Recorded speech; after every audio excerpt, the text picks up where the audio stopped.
BX1 ⁇ L'invité de Fabrice Grosfilet. Notre invité ce midi, c'est Christian Lamouline, qui est le bourgmestre CDH de Berchem-Saint-Agathe. Bonjour Christian Lamouline. Bonjour. Merci d'être avec nous. Vous roulez de temps en temps à trottinette ou jamais, vous ?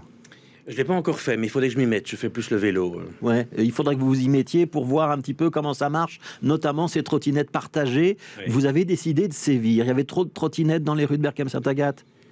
Donc d'abord, je crois qu'il faut promouvoir les mobilités alternatives et donc la trottinette en fait partie et il faut appeler au respect. Mais quand le respect ne suffit pas, il faut intervenir. Et donc ce qu'on constate avec les trottinettes, c'est que il y a souvent de la manière dont on les conduit pousse à des excès et non-respect du code de la route. Donc ça, je crois qu'il faut de ce côté-là être plus restrictif pour la sécurité des gens.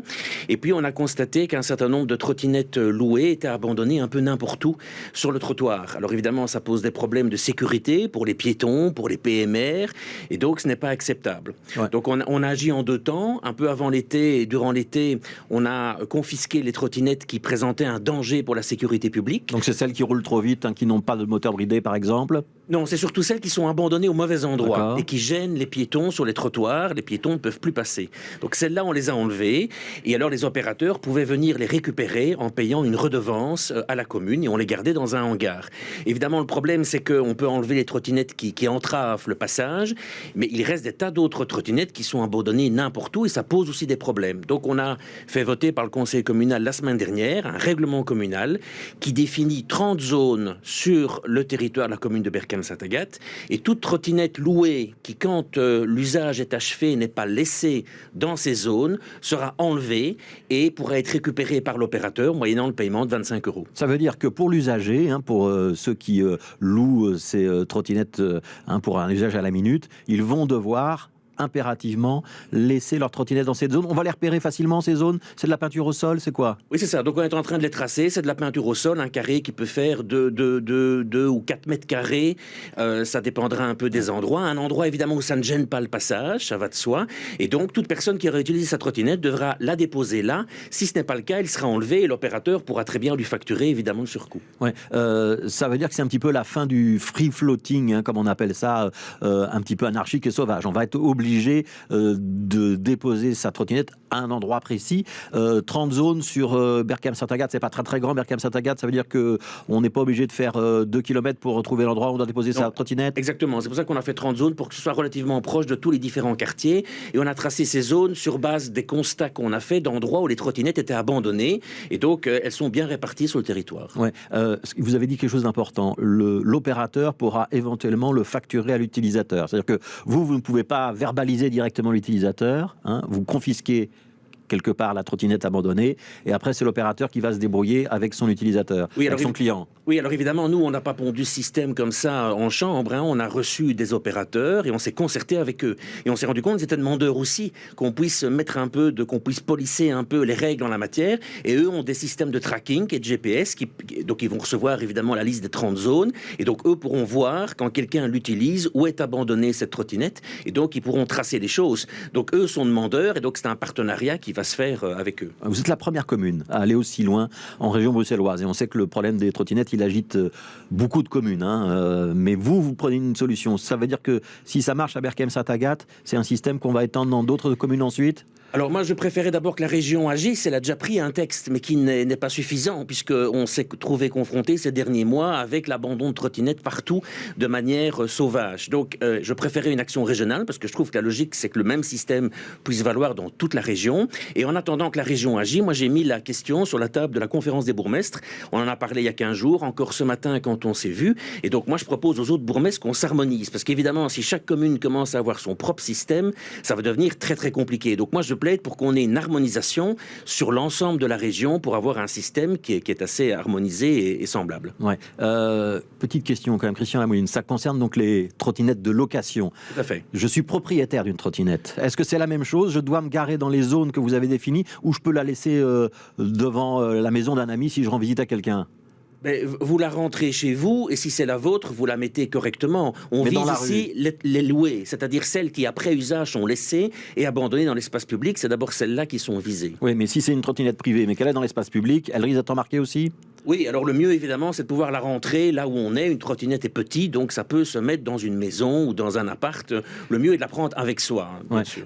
Ça veut dire aussi qu'il y a peut-être des opérateurs qui vont décider de ne plus desservir votre commune et de plus laisser de trottinettes dans les zones de votre commune. Alors c'est un risque, c'est pour ça que nous avons prévu... D'après nos confrères de Breuse, Bird, un des opérateurs, a déjà décidé de ne plus laisser de trottinettes à Berchem-Saint-Agathe. Alors c'est possible, il y en a plusieurs. Donc nous on en a fait venir plusieurs. Toutes ne sont pas venues, mais un certain nombre d'opérateurs sont venus. Et on a fixé 25 € un montant pour responsabiliser. Mais je crois que l'enjeu derrière tout cela, c'est d'abord le respect. C'est quand on utilise un mode de transport, comme on le fait avec le vélo, comme on le fait avec la voiture, on n'abandonne pas son moyen de déplacement n'importe où. On est respectueux et c'est ça qui est important. Alors, autre dossier qui fait un certain bruit dans votre commune, c'est le projet de réaménagement de l'avenue Charles-Quint. On est en plein dans l'enquête d'utilité publique. Je pense que c'est jusque la semaine prochaine, si je ne me trompe pas encore, que ceux qui sont concernés peuvent faire part de leur avis. Elle va ressembler à quoi, cette avenue, dans le futur ? Alors ça c'est toute la question. Donc moi je crois qu'en effet l'avenue Charles-Quint est un axe de pénétration dans la ville et dans la région et donc c'est une avenue avec plusieurs bandes et donc c'est vraiment une grosse autoroute qui débarque dans la commune. Donc c'est clair que réaménager cela, je suis entièrement d'accord, ça apportera une plus-value pour apaiser le quartier et pour une meilleure qualité de vie.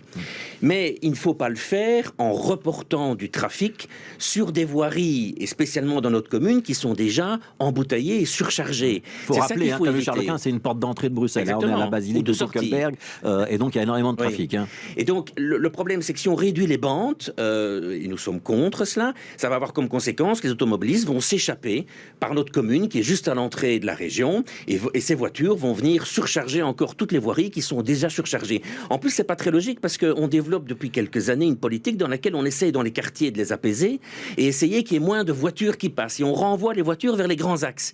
Si on commence à transformer les grands axes en petits axes, ça va bloquer complètement la situation, on ne va pas en sortir. Qu'est-ce que vous dites à ceux, et je pense que c'est le cas de l'association Heroes for Zero, qui dit ça c'est une vision un peu du passé, il faut réduire la place de la voiture, et notamment sur Charles-Quint aussi, laisser de la place pour la mobilité douce, les vélos, etc. Mais donc je crois qu'il y a moyen de développer des solutions dans lesquelles on rencontre l'ensemble des objectifs. Par exemple, le Charles-Quint, à l'entrée de la région, il y a un grand parking, il y a un supermarché, il y a un centre commercial, il y a la gare qui est juste à côté.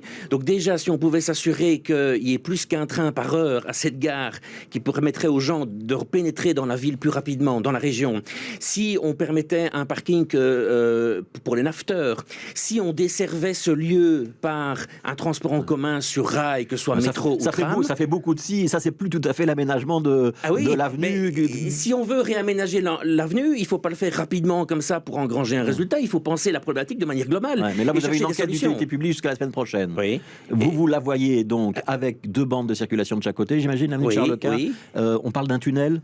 Oui, alors c'est une idée que j'ai soulevée, c'est qu'évidemment, pour ne pas réduire les bandes, si on veut gagner en convivialité en surface, la logique serait de faire comme on l'a fait près de l'OTAN, comme on l'a fait à Oulier-Saint-Lambert, c'est prévoir un tunnel qui descend et qui ressort un peu plus loin et qui permettrait au-dessus d'avoir une circulation tout à fait apaisée et locale, évidemment. Ça désengorge les carrefours. Oui, et donc je crois que ça, ce serait une solution. Mais donc tout ça pour vous dire qu'il y a plusieurs solutions qui sont possibles pour concilier à la fois la mobilité, la sécurité de tout le monde. N'oublions pas le commerce également. Il y a beaucoup de commerçants au bord de l'avenue Charles-Quint.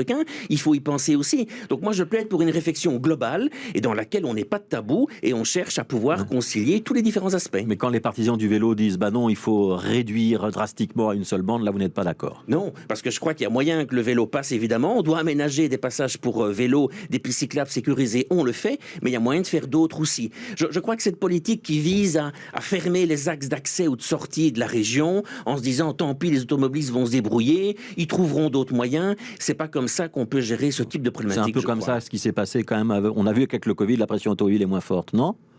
Avec le Covid, en effet, la pression a diminué, mais on a vu qu'elle est remontée assez rapidement par la suite. Ouais. Mais c'est vrai qu'elle a été diminuée. Mais il faut faire attention d'éviter d'enfermer Bruxelles. Hein. Je prends par exemple la sortie 12 sur le Ring. La Flandre a comme projet de la fermer. C'est une des sorties qui doivent être fermées. Si on ferme partout les accès ou qu'on les engorge, il n'y aura plus moyen de rentrer ou sortir dans cette ville. Et ça, il faut y penser également. Alors, il nous reste 2 minutes. Je voudrais qu'on parle du Covid Safety Kit. Hein. Donc, en commission au Parlement bruxellois, on devrait enfin voter cet après-midi l'arrêté arrêté d'exécution, hein, et on devrait en savoir donc un petit peu plus. Ça passera en plénière fin de semaine, et on annonce une application à partir du 15 octobre. Les bourgmestres sont prêts à appliquer ce Covid Safety Kit élargi à partir du 15 octobre. Est-ce que c'est clair sur qui contrôle, qui sanctionne et quels sont les moyens pour faire respecter tout ça? Non, alors ça c'est un des problèmes, c'est que donc nous on est favorable sur le fond, je suis favorable au Covid Safety Kit et je crois que la vaccination doit être amplifiée, c'est quelque chose de très important, mais sur les modalités concrètes, on manque encore de précision. On a reçu des infos tardivement, la manière dont on va le faire reste problématique. Donc nous on se prépare évidemment. On connaît directement le montant des amendes et qui doit contrôler à l'entrée des salles, des théâtres, des salles de sport, etc.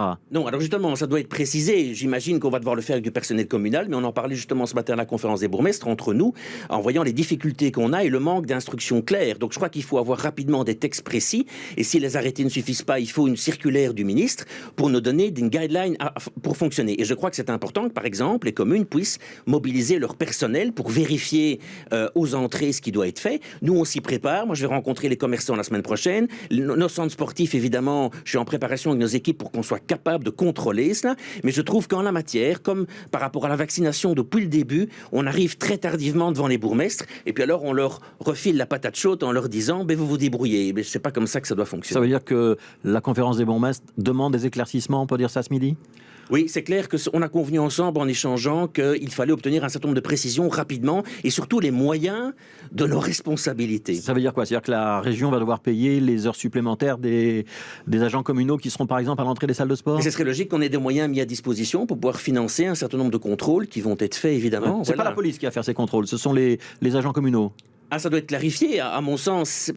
Alors le problème, évidemment, c'est la question de la carte d'identité. Si on doit demander une production de carte d'identité pour vérifier si le certificat qui est montré est bon, n'importe qui ne peut pas exiger la production de la carte d'identité, ça doit être un policier. Si par contre on ne vérifie pas cet aspect identité, ça peut être d'autres personnels. Mais donc c'est tous des aspects pratiques qu'il faut absolument préciser en urgence. Et donc ça, on aura la réponse, j'imagine, dans les jours qui viennent. Merci beaucoup, Christian Lamoline, bourgmestre de Berchem-Saint-Agathe. Merci d'avoir été avec nous.